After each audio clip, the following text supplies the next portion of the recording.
Welcome back to Industry Change. My name is Richard Aturnji, and today I wanted to bring someone on the show that we could talk all about like what's next in business. And I've got Gary NG. Welcome. Hey, thanks for having me. Thanks for having me in your office, Gary. And actually, when we say in your office, you're really never here. And I wanted to actually touch on that point with our listeners. So, Gary, you're a CVO. Talk about what a CVO is. So I'm the Chief Vision Officer for my company. So what does the Chief Visionary Officer do? It just basically casts the vision of where we're going in the organization. And the day-to-day running of the business, you leave it to your CEO, your Chief Executive Officer, and the General Manager to run the business.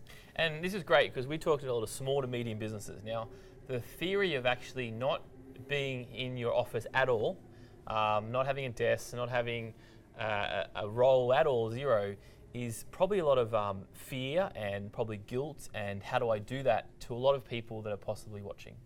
And I kind of want to pre-frame this a little bit to say that, hey, you haven't just decided that you're not turning up. You actually have a company, you have a business, you have it working. You've been in business for over like 20 years, is that right? Yeah, 18 years, yeah. 18 years in business, in the digital marketing business, and you're doing other enterprises and businesses now. So it's kind of like you've got a business that's working, but you've found something else outside that, and that's called the socialpreneur side of you.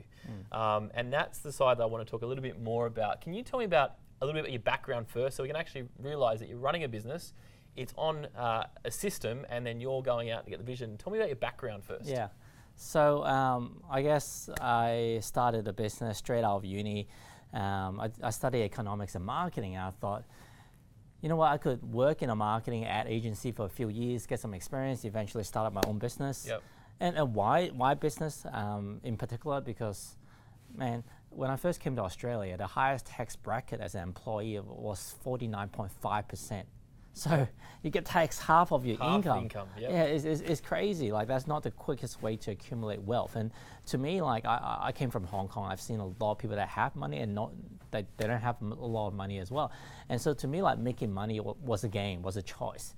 And especially in my era, like, the Generation X is a lot of like tech boom. A lot of people in their 20s like making their money really quickly. So I knew it could be done. So you saw it. Yeah, it's real. So. And the way to get there is definitely wasn't an employee, and so for me, like, don't get me wrong, like there's a lot of people doing great things in serving the community and what they do. Yep. But for me, like my art and my passion is just how to make money as a game, and how to get there as quickly as possible. So at the time, tech was booming, so I started a web-related business. Yep. And that kind of grew from there, like since like 18 years ago. But my original goal was like to make my first bucket of gold. Most people say that in every single book you read, your first bucket of gold is always going to be your most difficult to make. The first million, the hardest million to make, right? Exactly. And once you make it, even if you lose it all, you've got the skills, you've got the mindset, you've got the contacts to make it all over again. Sure. So that was the aim. It wasn't so much what am I going to do with $1 million. I'm not a very materialistic person. And eventually, like, I got there, like before I was 30, and from that point onwards, I started to think, what's next in life? And I could make another million and here and there. But at the end of the day, I started to think about what's really, really important. Yep. What if I make an extra $10,000 this week, but my client's saying that, Gary, you've ripped us off. What if we make another $10,000 this week in sacrificing my own health, my relationship, my me time? Where a lot of business owners go and do that. Yeah. So where does it end? Yeah. Like the money will only get you an incremental amount of utility or happiness. Sure. So I started thinking like what's really, really important to me. And at the same time, like we have a company vision as well, which is we want to be the best marketing agency, and every single business that focus on growing their business, they'll think about us. Yeah, well, that sounds great in theory because I model off like a lot of the big companies on how to create a proper vision statement. Yep. But at the end of the day, like Richard, which is the biggest marketing company in Australia? I don't know. And who cares? That was the point that, you know what? I've got this vision that nobody cares about. I don't care about. Yep. So what do I really care about? I really care about whether my clients are happy. Okay. Whether they're successful, whether I'm having fun, our team is having fun. And not just our client, when I dig a bit deeper, whether the people I surround myself with, that I care about, are they happy? Are they successful? Are they having fun? And success doesn't have to be just like monetary terms, like are they succeeding in whatever areas of life? And then when I have to rewire back like to where that came from, because I wasn't happy, I wasn't successful when I was growing up. Sure. And I was having fun. So when I was able to reverse that trend for myself, like underline that became my mission and my vision in terms of helping a lot of people. So when you talk about what is the role of the Chief Visionary Officer, when that became clear that our vision wasn't so much that we want to be the best marketing agency, Sure. and then, well, you've got a vision. Well, what is the actual goal that is tangible? The tangible goal is I want to be able to serve 500 million people with this vision of happiness, success, and fun. And knowing that, I needed to expand and reinvent myself to be something much greater beyond that. Interesting. So you had so you took yourself back what's really important, and then you work back from there and to go out to to go out possibly to the same marketplace but with a different vision that actually people want, not just what you want. Yeah, exactly. And most people get stuck on what they do. As an example, when back in a long time ago, there was one of the major railway company that transport goods and stuff. When the motor vehicle was invented, there was an opportunity for them to move into that market. But they said that, well, we are a train company. We're not a motor vehicle company. So where someone else saw that, well, they are a transportation company. And so that company took the opportunity and moved into that market. And the train company, they went out of business. So you need to think about what is it that you're really doing that you're wanting to serve. Because for all we know, whatever that you do, especially with technological change these days, is changing ever so faster than before. What you do, it could get completely wiped out. If you say, I create a motor vehicle, well, what if it's all self-driving, or maybe we don't even be on motor vehicles anymore? Okay, so it's an interesting point you make, because you're now talking about going to the highest vision that you can imagine, what serves the most amount of people. You're saying 5 million people, is that correct? 500 million. Sorry, I take that back. 500 million, right? So I'm speaking very small. How do you reach 500 million people with success and happiness? And then it rewires the entire purpose that you put here for. And it's really interesting, that thought, because I don't know how people are getting to that thought process. And I know you've had a lot of thinking around that process and how you develop that. And it kind of takes me in two parts here. One, you have to see a bit of a change, what's happening. You said the technology, it's going to boom. We don't know if we've got an industries in 5 years, it could just totally change. So there's one concept there. And the other concept is, well, how do you actually create a vision that you can't see? Yeah. How do you get to that place? How do we create a vision we can't see? I guess most people, they get stuck on how do I do this? How do I do that? If you start with the how in mind, yeah, you may move a few steps, but you're never going to reach your potential. For anybody that have a baby, they've never had a baby before. Oh man, I don't know how I'm going to change the nappies. I don't know what I'm going to teach them when they're 3 years old and they're having a little tiff with their brother or sister or cousin. Well, you just have faith that you're going to be able to work it out. You just have the certainty that it's been done before. If other people can do it, surely I can do it too. So, but if you start with the vision of where you want to go and reverse engineer it, opportunities is there. Where do you, when you create this vision, do you think you have to be at a place of like, there's no point creating this vision when you're like super stressed in the middle of your day? How do you get to the point where your mind is actually clear and you can craft the perfect vision? What do you need to get to that place? Yeah, that's a great question. And I would say that one of the keys is just allowing yourself some thinking time. Okay. A lot of people have scheduled in the diary to meet with person A, person B, and do this and do that, go to the gym, eat breakfast, but they don't have thinking time.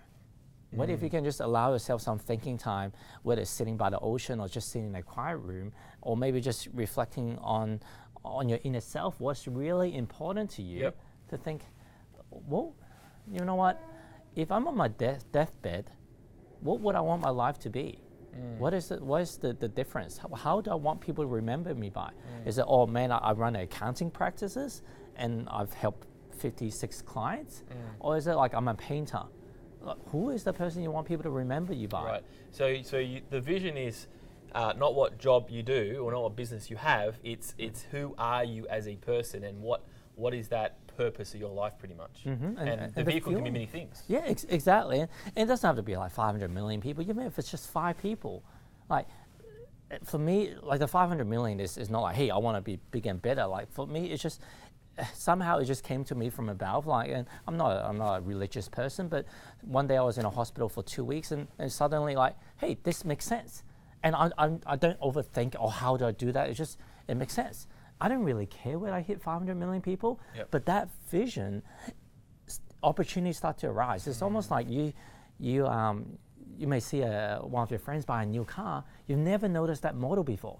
But once your friend got it, you said, well, I see it everywhere now, right? Same thing, like before I had this vision, there was opportunity to make a big shift in different areas. I never really paid attention to it.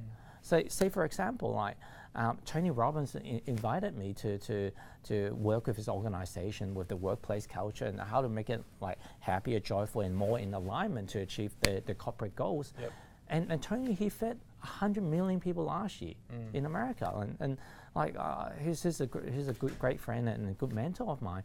But by helping him, that's 100 million people. But if I didn't have that clarity of 500 million people, that's the one that I want to help, I wouldn't be so focused on the right goals. Very interesting. So you'll never know. So nobody's ever going to know if the right opportunities are like right under their nose unless they have a vision and not a micro vision we're talking about, a vision. Because as you said, things will change, industries will change, but the vision is like way stronger than a business or a job. Yeah, and most people, they focus on the time of focusing on what they want as the vision. Oh, I don't want to have to be living from paycheck to paycheck. I don't want to be like losing client. Or maybe they focus on, me, I just want to grow the business by 5%, 10%. And that's probably what they're going to get. You've done a lot of coaching, consulting, and work with Tony Robbins. Can you go into the power of maybe a mentor and what you've got out of it personally and professionally? Yeah, awesome. So one time that when I came across my first mentor, I started to realize, wow, like these are people that not only you're learning from the theory of how to do certain things, but they're actually there to coach you on that particular situation. What is the best way? And these are people that have been there, done that in the exact same situation. Most people that is not as experienced in business or haven't succeeded at a certain level think that every single situation is unique. But once you've been doing numerous business and have a track record of success, it all falls in the same patterns. And the mentor can help you of what the road ahead of you, what's coming, before you even get there. I love it. There's really, really great insights there. We could talk all day, but I want to kind of get your take on a few things. And one of the things is the future. And we kind of mentioned it before, but as a leader in anything, you have to predict the future to a degree. Like, you know, you did a very successful job on predicting the future of tech. You got in the right time, one of the first in the game in Australia. So how do you predict the future, and especially the future is changing so much? How do you actually see the future? Well, I've studied from this guy, Peter Diamandis. Like he's the person that created the first commercial spacecraft that carries people that got investment from Richard Branson. So he and Ray Kurzweil started this company called Singularity University. And these are the sharpest guys out there, that Mark Zuckerberg, the guys from Google, they all, Microsoft, they all invest in this university. Basically predict the technological trend is going up like this. Right now, we're at the end of the hockey stick curve. We're about to really explode. And so what you come to know of how we operate our life and how businesses run is going to completely change. It's going to completely change, and you just need to embrace and be ready for it. Winter is coming, or the storm is coming. Some people go and get a surfboard and the snowboard and go and enjoy, and other people go in there in fear. But if you're ready for what's coming and anticipate it, and anticipate with excitement of how you can take advantage of it, that's my best recommendation. Other people make a whole ton of money when the whole stock market is going down, where other people is in fear. Oh man, like the market is going down, or the world is going to end. So just be prepared for it. Surround yourself with people and knowledge and wisdom of people that know more than you, what is there about to come. I love it. And this whole conversation's all been about you don't have to kind of invent everything. You've just got to have contacts and networks and talk to people and have mentors, and the answers are going to be coming, right? Well, I'm Chinese. I'm good at pirating and copying people's stuff. So that's why I'm not the smartest guy, but I just learn from other people that are smarter than me. Perfect. I love it. Okay, we'll finish up. What do you think, if you could give one piece of advice, the best thing for let's say, a business owner that's maybe got 3 or 4 or 5 staff, right? What advice would you give them? And they're in their business, working the hours, doing the hustling, doing the grinding. What advice would you give them at this point? When you have 3 to 5 staff, I would say that you're moving to the tipping point that your team is about to grow, and you need to define what is the culture of your company. If you don't define your culture and your vision, what this company is about, it will define by itself. And you don't want it to be self-designed to something that you don't want. So once you design what it is, you're going to start attracting the right people into your organization, and those people will help you build your empire. Love it. What a great response. Thanks so much, Gary. Thank you for having me. Thanks so much. We'll see you next time on Industry Change.